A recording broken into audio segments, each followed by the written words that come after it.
Carlos Slim is once again the richest man in the world, albeit perhaps not quite as rich as he was last year. Nina Dos Santos again with us. Look, there's only one real question. Just how rich is he? Oh, I've got that figure here. Let me come to it in just a second, Richard. As you were just saying, for the third year in a row, this particular mobile phone mogul is at the top of the Forbes rich list as one of the richest people on the planet. There's another few familiar figures there. While he's still very healthy, his fortune, however, isn't quite as plump as it was last year. And here's the crucial figure I want to show you, Richard. In answer to your question, he's worth a total of $69 billion in 2012. That's still about $5 billion less than last year.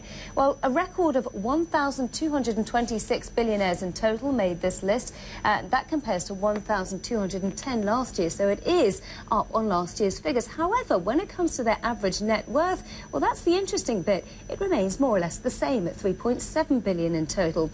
There are about 4.6 trillion, up from 100 billion of last year.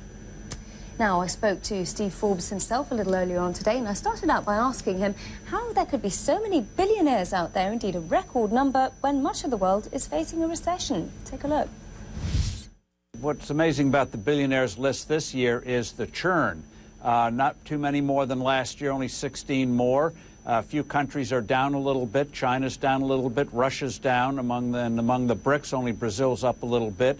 So there's a lot of turnover. We had 117 drop-offs, 128 new names.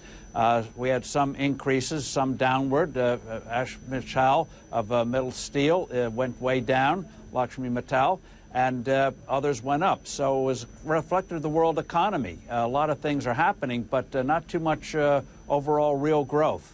When it comes to those Eurozone countries, are you seeing some of the billionaires there manage to hold on to their money, or are they being really affected by the crisis in the Eurozone? You're seeing that most of them are holding on. You're getting a few new names, like in the UK, Nathan Rothschild is coming on.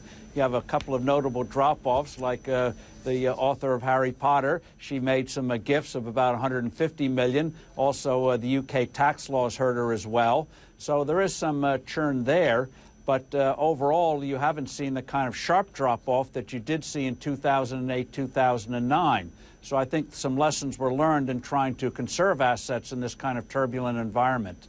A lot of these entrepreneurs employ many thousands of people. Some of the names on these companies, like, for instance, Microsoft, these are companies that have huge workforces. Now, the employment picture in the United States seems to be getting a little bit better. How optimistic are you that we're really seeing a full-blown recovery here, or could things get derailed for the U.S.? Well, obviously things can get derailed, particularly if, which looks more and more likely, you get a blow-up between Israel and Iran. I think that's a very real probability now. But barring some real blow-up, the U.S. economy will grow after a slow first quarter, about 3.5% this year, far better than it was in 2011. But in the U.S., we compare that to going, say, 40 miles an hour on a superhighway when we should be doing 70, 75. So we're still not up to speed yet. The thing is still fragile. The dollar remains weak. Spending has not been brought under control. Huge uncertainties about regulations and taxes coming at the end of this year and early next year. So those uncertainties weigh. So we're doing a little better, but not as well as I think a lot of people think we should. What about the oil price? A lot of people are saying that that is the one thing that could derail the economic hopes for the United States. Do you think that's the case? Well, I think that is certainly hurting people's psychology as well as their pocketbooks.